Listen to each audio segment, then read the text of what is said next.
بسم الله الرحمن الرحیم.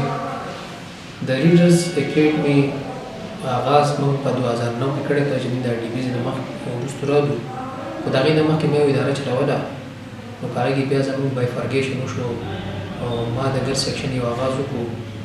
نو الحمدلله 2010 نه وروسته دا سکول چلېږي. دلته اکټیویټي کوئ تاسو؟ موږ خو چې دا څنګه چې لکه سبق ضروري دی داسې هیلدي اکټیویټیز موږ کوو، وختاً فوقتاً موږ پروګرامونه کوو، ویزټس کوو، ګراوند ته ویزټ کوو، په هغې کې بیا موږ سپورټس ټورنمنټ موږ جوړوو. دا که د لاندې کلاسونه دي که های کلاسونه دي، په دې کې الحمدلله موږ هغه د اکټیویټیز کوو. زموږ خو چې هر کال رزلټ ډېر زیات ښایسته راځي، A1 ګریډ کې رزلټ وي او په ټاپ پوزیشن باندې موږ الحمدلله رزلټ راځي. خو زموږ داسې نه ده چې بعضې سکولونه چې هغه یو پوزیشن راشي او نور نه راځي. زموږ اورال کوشش دی چې زموږ ګریډینګ صحیح راشي، پوزیشن صحیح راشي، نو ټول سکول رزلټ الحمدلله په A1 ګریډ وي. زموږ خو چې داسې کار دی که نه، دې فیلډ نان پروفیشنل خلک هم راغلو. یو کس دی هغه په سرکاري جاب به کوي، یا به ورسره سکول کولاو کړی، یا به ورسره بل بزنس کوي. کوشش به دی چې یاره حساب کتاب به د نور سکولونو لګولي چې یاره د دونه ماشومان دي ورسره، دونه استادان دي، دونه کرایانې دي، د دا خیلی ډېرې پیسې ګټي. خو زموږ دا کوشش دی چې زموږ پریکټیکلي په دې فیلډ کې موجود یو. نو دلته د ماشومانو اسسمنټ هم په خپله باندې کوو، لګیا په دې باندې پریکټیکلي کار کوو. په هغې کې ماشومانو موږ د هغو کې کانفیډنس او بولډنس راوستو دپاره پرزنټیشن موږ کوو، مختلف ایونټس موږ کوو، اکټیویټیز موږ کوو. نو دا پیشه چې دا په پروفیشن انداز باندې چې وشي، نو د بینیفټس ورکوي د ماشوم ته.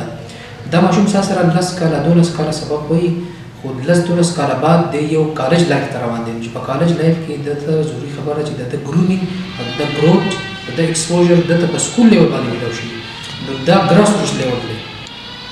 د ریډرز اکیډمي چې دا زموږ په دغه جنرال بس سټینډ ته مخامخ په دې کوڅه کې هم یو برانچ دی، د هغه د 10 پورې الحمدلله د جنکو سکول دی.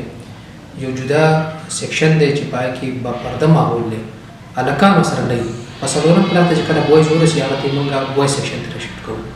اوس یو موږ 3-4 میاشتې وشو چې موږ یو سیکشن آغاز وکړو چې په دې بڼ طرف ته چې په دغه ځای کې ډېر د ښې تعلیمي ادارې ضرورت و.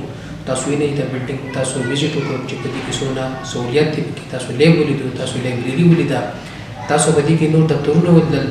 نو په دې کې دا موږ په ښه انداز باندې سټ راوستی، په دې کې موږ نور کار کوو.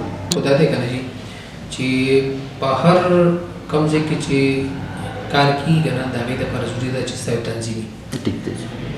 الحمدلله دا په دعوې سره دا خبره کوم زموږ چې PSMA چې څومره عهدیداران دي وختاً فوقتاً، او دا ډېر زیات ډیموکریټک پروسس کې دو راځي چې په هغې کې ډسټرکټ لیول باندې هم کابینټ جوړېږي، په تحصیل کابینټ هم جوړېږي، ایگزیکټیو کونسل وي، په یو باندې چیک اینډ بیلنس هم ساتي.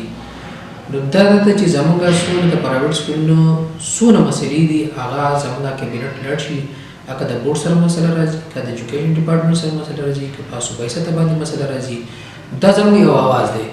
او زه په دې باندې فخر محسوسوم چې زموږ زوم د PSMA یو حصه یم، او زما څونه ملګري دي تعلیم یافته خلک دي او زموږ خبر مخې ته وړي. چې زه په دې باندې ډېر زیات فخر کوم. زه چې هم کله هسپتال ته لاړ شم، زما سټوډنټ رامنډه کې چې زما سر راغلی دی، ما سره ډېر زیات په احترام میلاو شي، او زما مسایل کې که فرض کړه تاړې ته لاړ شم، جو هلته هم زما سټوډنټ ناسي، یا بلې محکمې ته لاړ شم، نو زه هم په دې خبر خوشحاله شم زما سټوډنټ کامیاب شوی دی، یو ښه ځای کې ناست دی، باعزت طریقه باندې ناست دی، باعزت روزګار ته میلاو شوی دی. یا دا هسې ته که نه زموږ سره الحمدلله د یتیمانانو ډېر زیات خیال ساتلی کېږي. هغوی موږ فري ایجوکیشن ورکوو. بیا چې موږ ته پته ولګي چې یاره د دې کس چار نه کېږي، بس یې نه رسي، نو کوشش یو دی چې یاره د دوی سره موږ ښه وکړو، او ښه باله کېږي چې موږ سره فیس کې ډسکاونټ وکړو یا مکمل فی. ښایي د پرایویټ سکولونو کې خو په دې کې بیا هغو قسمونه خو تاسو قانون نه دی کتلی، هغه چې مور دین 5000 روپۍ نو هغې کې پسې ایجوکیشن فیس به نه چارج کوي. زموږ خو دا لږ چونکې فیس لو دی، لو کاسټ موږ چارج کوو. د هغې د وجې نه لکه حکومت زموږ په دې قانون په دایره کې نه راځو چې په دې کې به د چوټیانو فیس وي. نو چونکې زموږ ته بیکګراونډ کې اخراجات رواني، کرایانې خو دا ریګولر ورکول غواړي که نه، بیا امپلایز زموږ سره د ریګولر پیمنټ هغو ته ورکول غواړي، یوټیلیټي بیلز دي، هغه موږ په دې کې دا پوره کوو. حکومت خو زموږ سره صحیح خو نه کوي.